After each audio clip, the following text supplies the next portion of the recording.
Alhamdulillah, wassalatu wassalamu ala rasulillah wa ala alihi wa sahbihi wa man wala.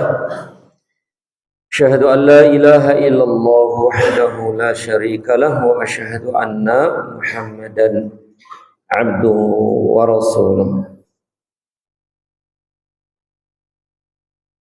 Qala Allah Ta'ala, ya ayyuhalladzina amanu taqullaha haqqa tuqatih wa la tamutunna illa wa antum muslimun. Amma ba'd. Ayyuhal ikhwah, a'azzani Allah wa iyyakum. Ikhwani wa akhwati fillah, rahimani wa rahimakumullah, para bapak ibu sekalian dan saudara-saudariku sekalian yang saya muliakan dan yang saya hormati. Pertama, segala puji hanya bagi Allah Rabbal Alamin. Salawat dan salam senantiasa tercurah terlimpah kepada junjungan Nabi besar kita Muhammad sallallahu alaihi wasallam. Para bapak ibu sekalian dan saudara-saudariku sekalian yang saya muliakan. Insyaallah ta'ala kita akan melanjutkan bahasan dan kajian rutin kita dalam materi tauhid, dalam materi akidah, pembahasan materi yang sangat penting, yang wajib bagi setiap muslim untuk mempelajarinya. Tidak ada uzur bagi seorang muslim untuk tidak mempelajari dan mengkajinya, karena dia adalah kewajiban yang paling wajib bagi setiap muslim, akan kewajiban pertama bagi setiap muslim, kunci surga. Kunci surga yang menjadikan seseorang ini tidak kekal di neraka. Tauhid. Tidak kekal di neraka. Dia akan, kalaupun diazab, dia tidak akan kekal. Orang yang bertauhid. Berarti bahasan kita ini penting sekali ya.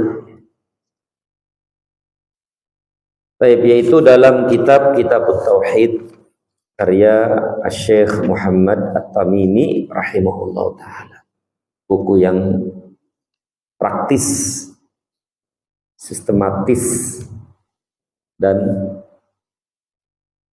apa Pak ya? Masif.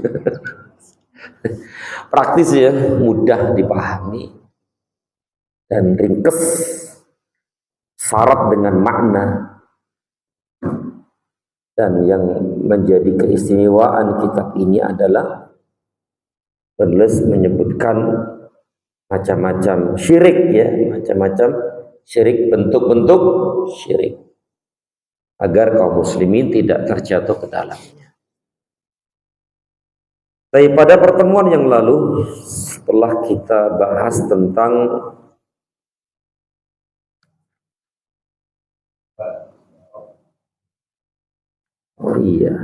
tatayur, tiaroh ya, bab 28.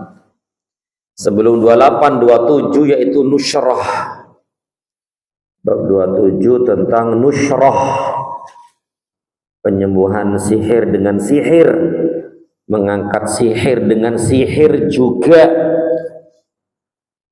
baik itu sihir putih atau sihir. Ini sudah kita bahas dulu dan hukumnya adalah haram, pendapat yang kuat adalah haram.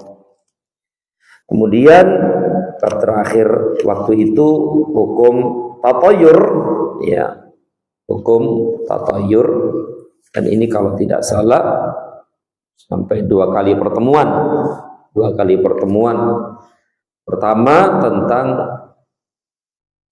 makna tatayur, definisi dan seterusnya. Kemudian pertemuan yang kedua pembacaan dalil-dalilnya. Dan alhamdulillah sudah selesai, rampung. Kemudian kita lanjutkan bab berikutnya, bab 29 yaitu ilmu nujum, astrologi. Ilmu nujum, ilmu perbintangan, itu tentang perbintangan. Dan dulu sudah kita singgung sedikit ya, yang dimaksud dengan ilmu nujum, ilmu perbintangan ini adalah ilmu taksir, bukan tasyir. Ada ilmu nujum atau ilmu perbintangan yang namanya taksir, dan ada namanya tasyir. Dan yang dimaksud oleh penulis ini adalah yang pertama, yaitu taksir. Maksudnya apa ini? Yaitu maksudnya kurang lebih adalah meyakini bahwa bintang-bintang itu yang ada di langit sana itu memiliki pengaruh apa-apa yang terjadi di bumi. Bintang-bintang yang ada di sono tuh memiliki pengaruh atau yang mempengaruhi kejadian-kejadian yang ada di bumi. Apa yang terjadi di bumi ini? Ya banyaklah. Apa yang terjadi di bumi ini? Gempa, hujan, tsunami, lahirnya orang, matinya orang. Apalagi? Ya kejadian-kejadian di permukaan bumi ini dipengaruhi oleh bintang. Syirik. Kok bisa begitu? Kok bisa begitu, akhi? Kalau lebih modern lagi zaman sekarang ini adalah ilmu apa?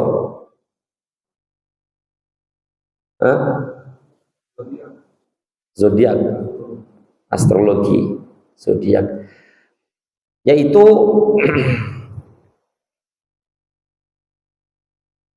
bintang ini, bintang itu loh, apa namanya itu Pak?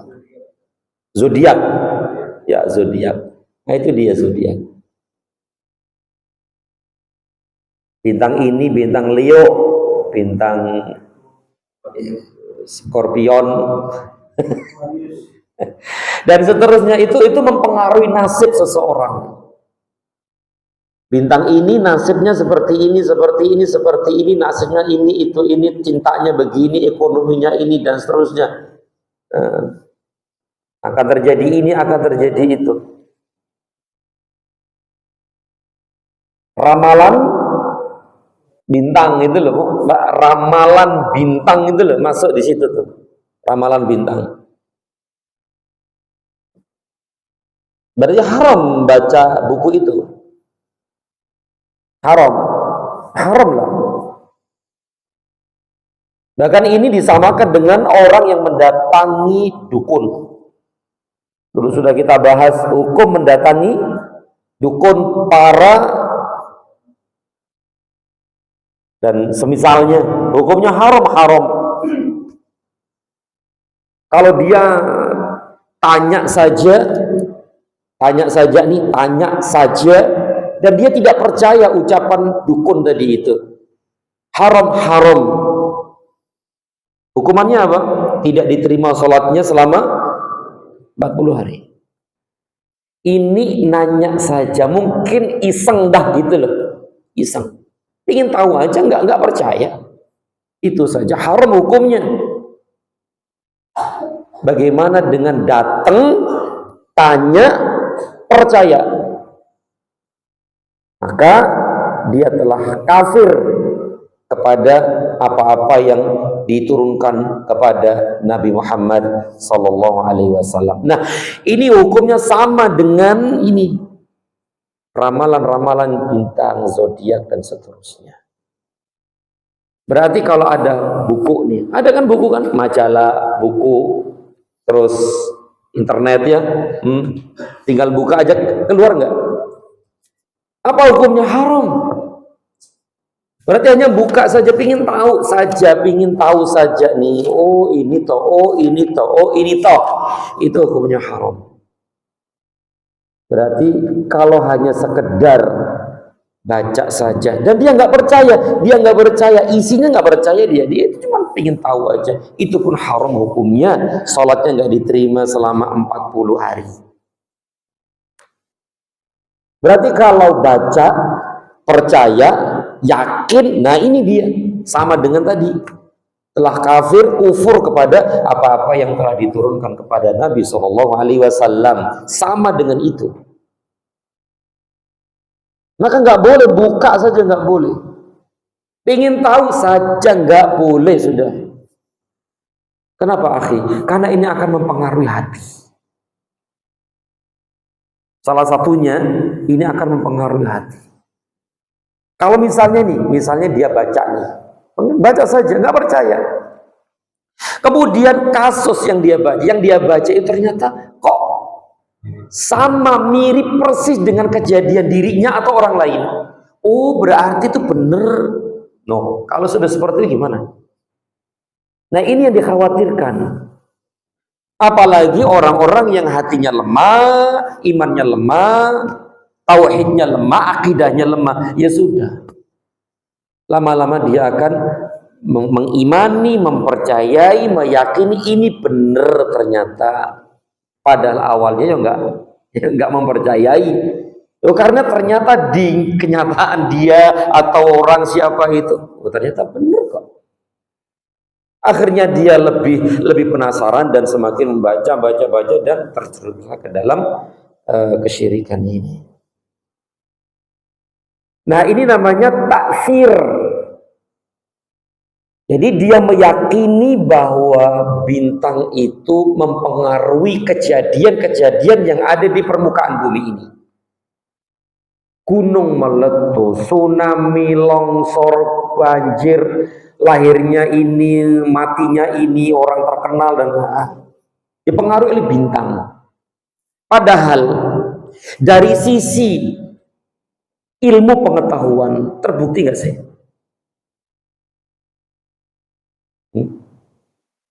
Terbukti nggak Pak?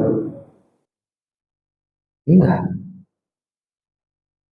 Bintang itu bukan sebuah sebab terjadinya peristiwa-peristiwa di permukaan bumi ini. Berarti yang meyakini akan ini semua, ilmu taksir, yaitu taksir tadi apa? Meyakini bahwa bintang itu mempengaruhi kejadian-kejadian yang ada di permukaan bumi ini. Dan ini bisa syirik besar, syirik kecil. Syirik kecil kenapa? Kapan syirik kecil, kapan syirik besar? Menjadikan bintang itu bintang itu hanya sebagai sebab. Musababnya atau musabibnya Allah. Dia meyakini bahwa turun hujan, longsor, gunung meletus, banjir bandang, tsunami dan yang lainnya. Allah yang menjadikan itu semua Allah, tapi melalui sebabnya bintang ini, bintang itu. Ini syirik kecil. Kenapa? Karena dia menjadikan sebab yang sebenarnya itu bukan sebab, baik itu sebab kauni maupun sebab syar'i. Kauni itu apa kauni? Alam. Berarti ya menurut penelitian gitu ya. Kalau hukum syar'i berarti dalil Al-Quran dan Sunnah. Ada nggak sih? Terbukti nggak sih dari ilmu pengetahuan bahwa bintang itu mempengaruhi itu semua? Nggak ada. Baik, sebab syar'inya ada nggak? Nggak ada juga. Ada nggak sih dalil dari Al-Quran dan Sunnah bahwa bintang ini, bintang itu mempengaruhi nasib seseorang? Nggak ada juga. Berarti itu namanya syirik. Namanya syirik asghar, syirik kecil. Karena dia hanya meyakini itu sebab saja. Yang sebenarnya itu bukan sebab, baik itu sebab kauni atau sebab syar'i. Bukan sebab itu. Tapi kok diyakini, ya sudah, itu namanya syirik gitu.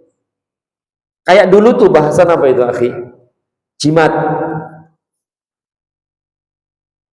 Jimat itu bisa menjadi syirik besar, bisa menjadi syirik kecil. Jimat itu. Nah, dulu bahasan masalah jimat sudah dulu ya. Jadi di sini kalau dia hanya meyakini sebab saja, maka itu syirik kecil, asghar, tidak sampai mengeluarkan pelakunya dari Islam, tapi telah menodai tauhidnya, merusak tauhidnya. Kemudian apa sih? Kemudian kalau dia meyakini bahwa bintang itulah pelakunya, nah ya, bintang itulah yang menjadikan semua kejadian-kejadian di permukaan bumi ini, maka ini menjadi syirik akbar, syirik besar yang mengeluarkan pelakunya dari Islam. Itu ada, ya banyak lah, banyak keyakinan-keyakinan seperti ini. Berarti kalau dia baca tadi itu, ini cuma misalnya sebab saja, ya hukum tadi. Kalau dia meyakini dia itu yang melakukannya, bintang itu yang melakukannya, bintang itu yang menjadikan orang itu begini, begitu, begini, begitu, begini. Bintang itu yang menjadikan gunung itu meletus, yang menjadikan tsunami dan seterusnya. Maka ini syirkul akbar, syirik akbar. Ini masalah keyakinan, Pak ya. Masalah keyakinan di hati. Meskipun kadang-kadang juga diucapkan dengan lisan. Kadang-kadang ya, kadang-kadang. Nah, ini Masya Allah, perbuatan syirik ini, ilmu nujum, yaitu ilmu taksir. Taksir, yaitu meyakini bahwa kejadian-kejadian di alam ini dipengaruhi oleh bintang-bintang tertentu. Yaitu kalau bahasa kita ya ilmu apa tadi itu, ramalan-ramalan bintang dan zodiak tadi itu.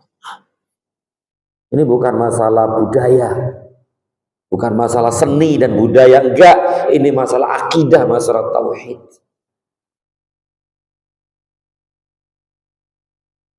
Berarti orang seperti ini meyakini ini dan itu tadi syirik dalam uluhiyah atau rububiyah. Rububiyah,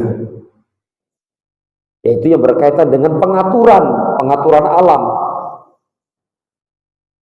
Karena keyakinan akidah kita adalah yang mengatur semuanya adalah Allah. Loh, kok ada orang meyakini yang ngatur adalah bintang tadi itu? Oh, berarti syirik dalam rububiyah. Nah, itu ilmu taksir namanya. Ilmu taksir. Nah, ada yang namanya ilmu tasyir. Tasyir. Nah, tasyir inilah yang diperbolehkan dalam syariat Islam. Kalau bahasa kita apa, Pak? Tasyir, bukan tafsir, tasyir. Ilmu pengetahuan dulu, Pak. Apa namanya? Astronomi, iya. Astronomi ya, astronomi. Itu boleh-boleh. Bahkan kadang-kadang sangat dianjurkan. Bahkan kadang-kadang wajib. Kenapa? Karena dengan mengetahui bintang, itu diketahui musim ini, musim itu, waktu azan, waktu ini, musim itu, ya Pak ya, panas siang lebih panjang daripada malam, kadang-kadang malam lebih panjang daripada siang. Apalagi Pak? Ya begitu. Apa tadi? Penunjuk arah bagi para musafir. yang yang yang jalan di mana itu, di lautan. Kan di lautan kan arah-arah kan bisa dilihat dari bintang kan. Oh ini ke sana, selatan, utara, barat, tenggara, diketahui dari bintang. Ini namanya tasyir, namanya ilmu tasyir. Dan ini boleh bahkan sangat dibutuhkan. Atau yang dulu orang-orang Arab tuh kalau safar jauh kan melewati padang pasir dan luas kan, istilahnya nggak ketahuan mana barat timur. Nah mereka tahu arah itu dari bintang. Kalau di negeri kita ya kan banyak laut tuh, berarti kan pelaut itu. Nah itu namanya tasyir dan itu boleh, bahkan sangat dibutuhkan, bahkan sangat bermanfaat bagi kehidupan manusia. Penunjuk arah tadi, musim dan seterusnya. Bahkan waktu-waktu azan juga kan gila dari itu kan, katanya sebegitu. Ya wallahu a'lam. Nah, ini namanya tasyir, sekali lagi tasyir, dan ini boleh, bahkan sangat dibutuhkan oleh manusia. Nah, jadi maksud dari penulis ini adalah ini, yaitu takfir, ilmu takfir tadi itu. Bahwa bintang-bintang itu dapat mempengaruhi peristiwa-peristiwa yang ada di permukaan bumi ini. Syirik. Karena dia telah menjadikan sebab yang itu bukan sebab kauni maupun sebab syar'i. Jadi syiriknya ini bisa syirik akbar, bisa syirik asghar. Kalau syirik asghar itu menjadikan sebab saja, tapi dia tetap meyakini bahwa Allah yang menjadikan itu semua, yang mengatur itu semua, tapi dengan sebab itu. Padahal itu Allah tidak menjadikan itu sebagai sebab. Sama sekali tidak menjadikan sebab bintang itu peristiwa-peristiwa. Dan akan menjadi syirik akbar, syirik besar, kalau dia meyakini bahwa bintang-bintang itulah pelakunya. Bintang-bintang itulah yang melakukan itu semua. Maka ini syirkul akbar, yaitu syirik akbar dari sisi tauhid rububiyah. Paham sampai di sini, Pak ya? Insyaallah paham. Baik. Kalau paham, kita baca dalil-dalil yang dibawakan oleh penulis rahimahullahu taala rahmatan wasi'ah. Pertama, hadis sahih yang diriwayatkan oleh Imam Al-Bukhari rahimahullah dari Qatadah, dia mengatakan,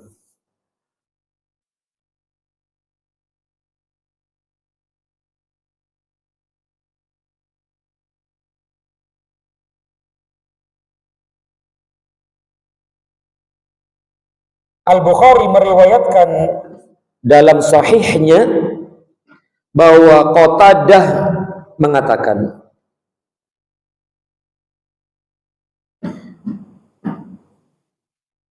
Qatadah ini apa? Sahabat ya?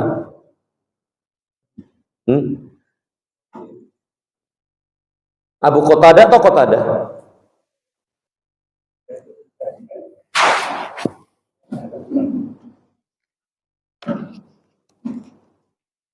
Baik, Qatadah mengatakan, khalaqallahu hadhihi nujuma li thalathin.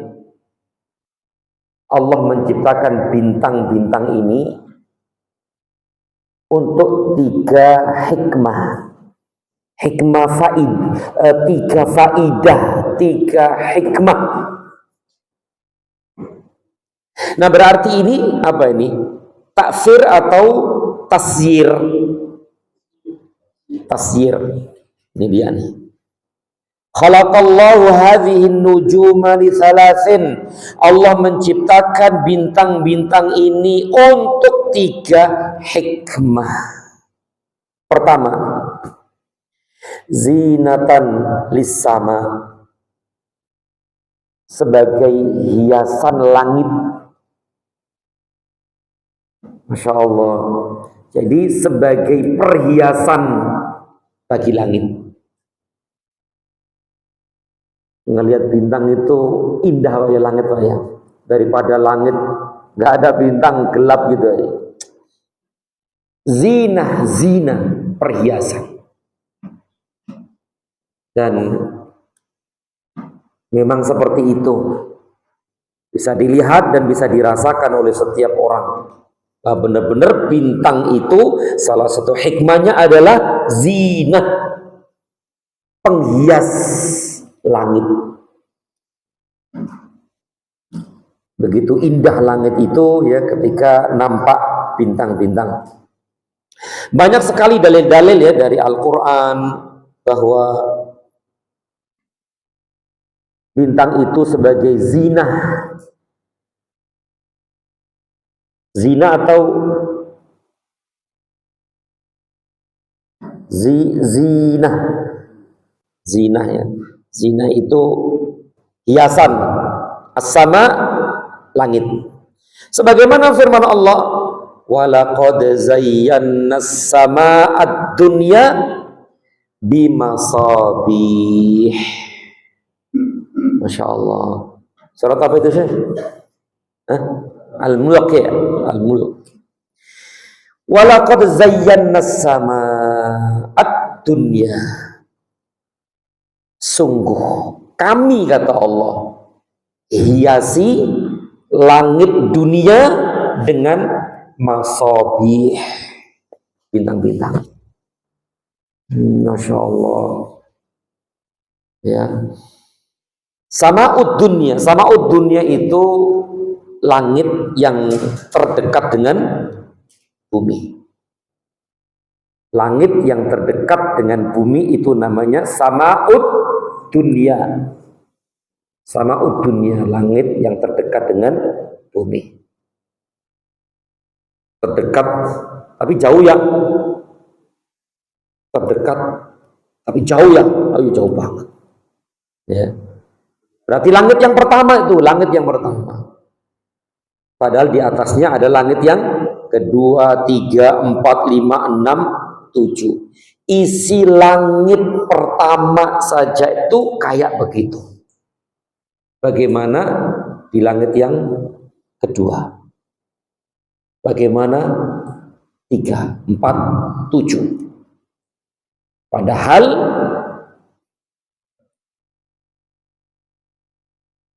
hiruk pikuk kehidupan banyak makhluk itu semakin ke atas semakin banyak, semakin besar, semakin banyak, semakin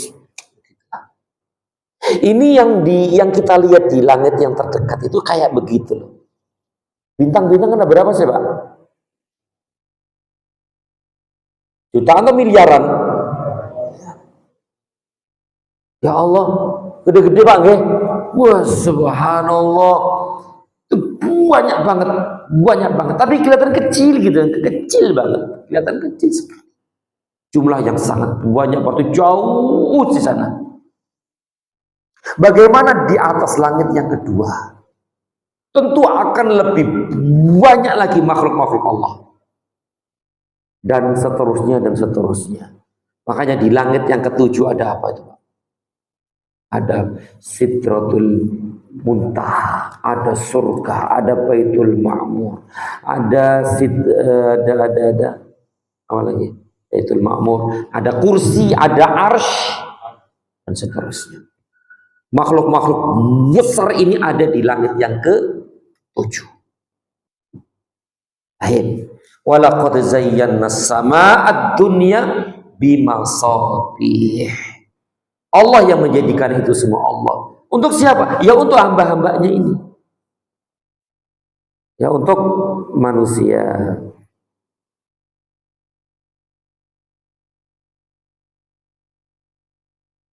Kemudian yang kedua, hikmah, fungsi, faidah. Bintang-bintang adalah rujuman lisyayatin. Sebagai alat pelempar syaitan. Nah, bahasan ini sudah berlalu itu ya tentang syihab ini. tentang lemparan-lemparan bintang, ya, meteor-meteor, ya, pada syaitan-syaitan yang mencuri berita-berita dari langit. Sebagaimana firman Allah dalam surat Al-Jin itu, wa anna lamasna samaa fawajadnaha muli'at harsan syadidan wa syuhuba, dan seterusnya. Ini menunjukkan bahwa syaitan-syaitan ini ketika naik dilempari oleh bintang-bintang ini. Kemudian yang ketiga, wa alamatin yuhtada biha. Yang ketiga adalah sebagai tanda-tanda untuk penunjuk arah dan sebagainya. Nah, kayak tadi itu para musafir yang berjalan di permukaan apa itu padang pasir dan luas, tak bertepi, seakan-akan nggak bertepi, atau para nelayan yang ada di lautan. Mereka bisa melihat bintang-bintang itu, penunjuk arah mereka. Insya Allah, ya. Sebagaimana firman Allah dalam surat An-Nahl juga, wa alamat wa bin najmihum yahtadun. Ya. Baik, kita lanjutkan akhir. Faman ta'awwala fiha ghaira dzalika akhta'a wa adha'a nasibahu wa kallafa ma la ilma lahu bihi. Karena itu, barang siapa dalam masalah ini berpendapat selain tersebut, selain tiga tadi itu, maka dia telah salah dan menyia-nyiakan nasibnya, serta membebani diri dengan hal yang di luar batas pengetahuannya. Berarti yang selain tiga tadi itu ilmu taksir.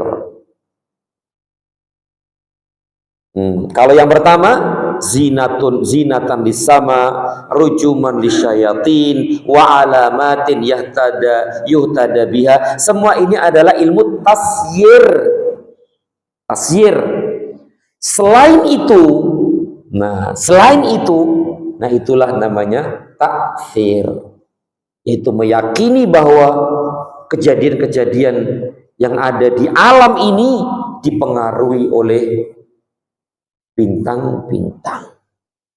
Berarti ini telah melampaui batas di luar pengetahuan yang telah Allah tetapkan bagi manusia. Baik. Kemudian kata penulis rahimahullah, yang artinya tentang mempelajari letak-letak peredaran bulan, Qatadah menyatakan makruh, sedang Ibnu Uyainah tidak membolehkan. Demikian disebutkan oleh Harb dari mereka, tetapi Imam Ahmad dan Ishaq memperbolehkan hal tersebut. Artinya bahwa ilmu tasyir boleh, silakan, bahkan sangat dibutuhkan. Nah, yang makruh, ketika dikatakan makruh itu kadang-kadang maksudnya haram. Kadang-kadang para ulama itu mengatakan ini hukumnya makruh, maksud mereka itu haram gitu loh. Ya, kadang-kadang seperti itu. Nah, berarti selain kalau yang tasyir tadi silakan, boleh, bahkan sangat dibutuhkan. Nah, yang tidak boleh tadi hukumnya haram adalah taksir, bahkan syirik. Na'udzubillah. Makanya akhirnya ya Allah, di zaman kita sekarang ini masalah-masalah ini disepelekan, dianggap ringan, dianggap apa ya, hobi gitu. Dan yang lainnya Allah. Padahal ini masalah besar, ini masalah surga neraka ini loh, masalah selamat dan sengsara di dunia akhirat ini loh. Dianggap kecil, dianggap remeh. Na'udzubillah ini tadi. Apalagi ini orang-orang yang jauh dari agama, yang jauh dari tauhid. Na'udzubillah. Baik, kita lanjutkan. Abu Musa menuturkan, Rasulullah sallallahu alaihi wasallam bersabda, salasatun la yadkhulunal jannah. Ada 3 jenis manusia yang tidak masuk surga. Maksud tidak masuk surga ini gimana sih? Berarti masuk tidak masuk surga artinya, dan dulu sudah kita bahas, orang-orang yang masuk surga itu kan ada 3 kelompok manusia masuk surga. Mana? Udah masuk ya? Fadhal ya Syekh. Oh, adanya ya. Oh, bener itu jamnya ya. Biasanya telat jamnya itu. Berarti bener tuh ya? Oh, khair, fadhal ya Syekh. Alhamdulillah wassalatu wassalamu ala Rasulillah wa ba'd.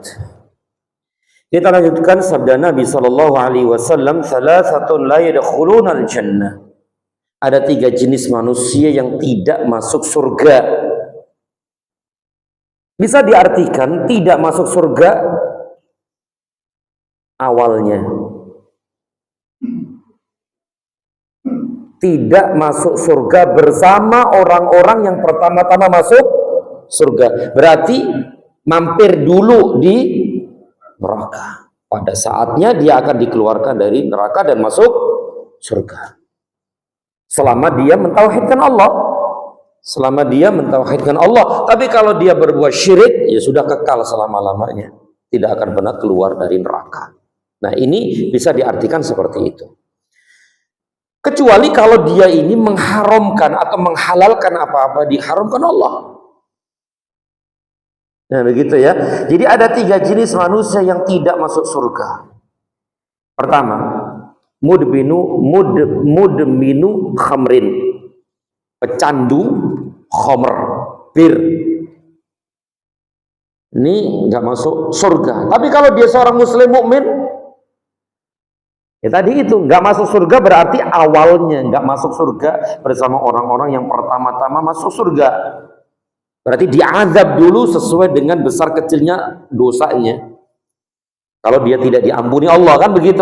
Kalau nggak diampuni Allah, maka dia diazab dulu di neraka. Pada saatnya nanti akan dikeluarkan dari neraka tersebut.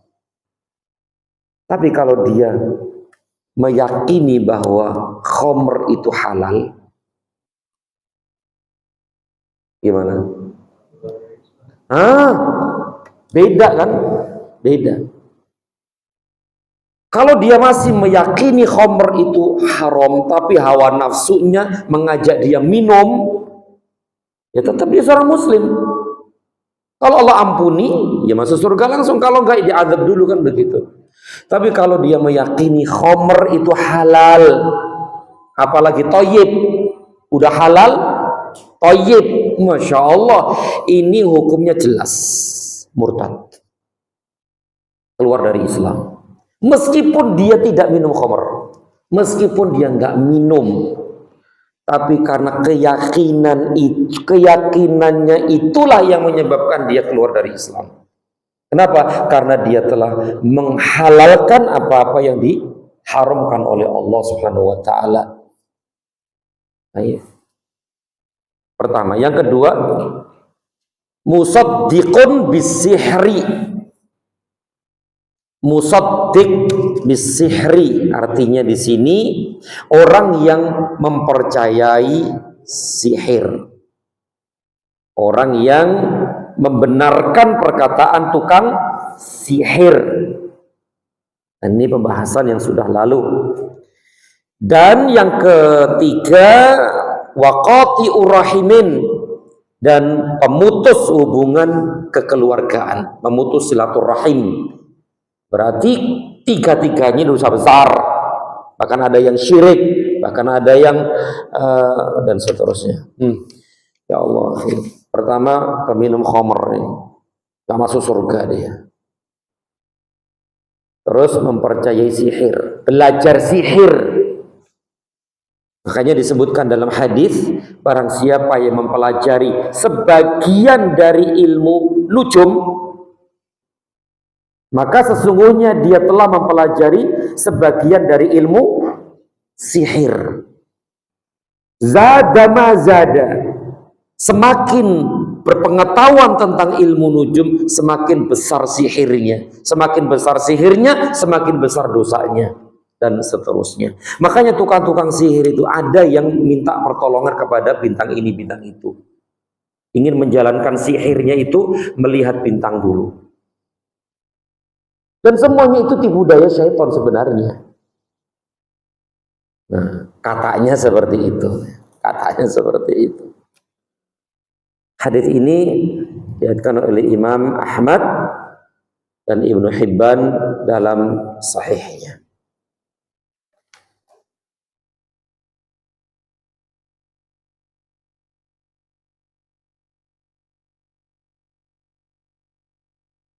Berarti yang menjadi dalil di sini yang mana ini, akhi?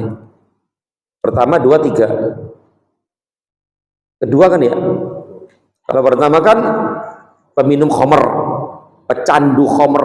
Yang kedua, mempercayai sihir. Nah, sihir ini, ilmu nujum itu, barang siapa yang mempelajari ilmu nujum, berarti dia telah mempelajari bagian dari ilmu sihir. Zada mazad, semakin bertambah, ya bertambah juga kesyirikannya, keharumannya dan seterusnya. Wallahu a'lam bishawab. Ini dalil-dalil yang dibawakan oleh penulis rahimahullah taala, dan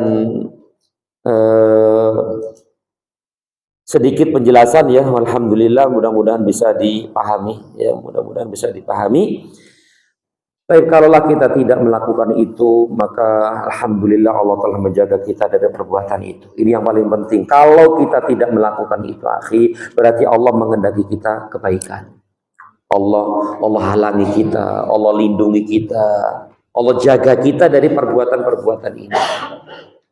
Dan Allah mampu nggak Allah menjadikan kita seperti ini? Mampu, tapi Allah tidak mengendaki kita untuk itu. Maka bersyukur kita kepada Allah yang telah mengetahui, mengenal ya tauhid yang benar ini. Wallahu a'lam bishawab. Baik, demikian. Semoga bermanfaat dan semoga Allah Subhanahu wa taala mencurahkan rahmat dan hidayahnya kepada kita. Amin ya rabbal alamin. Baik, mungkin ada yang ingin disampaikan. Fadhal. Assalamualaikum warahmatullahi wabarakatuh. Waalaikumsalam. Hanya saat mengenai kaitan dengan sihir, mungkin dengan apa itu ruqyah saja. Jadi Ruqyah. Ruqyah, yang fenomena sekarang banyak bekam, input, ya. Ini kan ada teknik-teknik yang ada di kelasnya itu sebenarnya ya. Pak Momun tertentu aja. Karena kan trennya kan ada istilahnya iklannya gitu. Iklan ya center apa.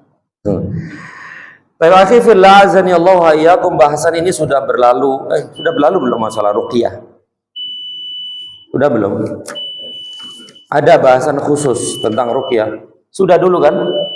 Sudah masalah ruqyah. Baik. Manhaj salaf. Itu ruqyah itu tidak diiklankan, tidak dikomersialkan, tidak dijadikan profesi, enggak. Ini petunjuk orang-orang dulu loh, orang-orang generasi terbaik dari umat ini. Kenapa? Karena ruqyah itu mudah sebenarnya. Semua orang bisa. Semua orang bisa, yakin semua orang bisa. Tapi kenapa kok banyak yang nggak bisa? Ya mungkin kurang yakin. Ini penyakit ya istilahnya, kurang yakin gitu loh. Sebenarnya semua orang bisa, saya, antum semua bisa meruqyah, baik meruqyah diri sendiri maupun orang lain. Itu asalnya bisa, tidak ada yang sulit. Nggak ada yang sulit. Nah, ketika mereka kurang dalam memahami masalah ini, terjadilah apa yang terjadi. Kalau kita katakan boleh atau tidak, ya wallahu a'lam. Ini apa yang namanya tidak mengikuti jalan orang-orang salaf terdahulu. Orang-orang salaf dulu ya saling meruqyah diri sendiri. Ya, tidak sampai bikin apa itu Pak? Iklan ini, iklan enggak ada. Dan ini akan menjadikan orang ini akan menjadikan apa ya? Ya,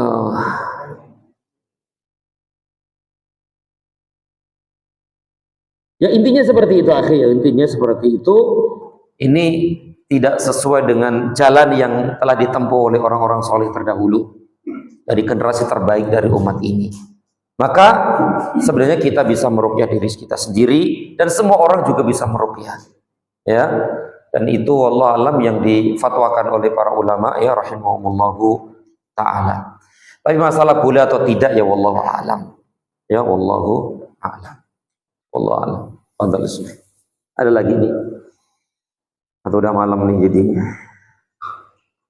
Alhamdulillah tidak ada yang bertanya lagi. Mudah-mudahan bermanfaat. Lebih kurang mohon maaf.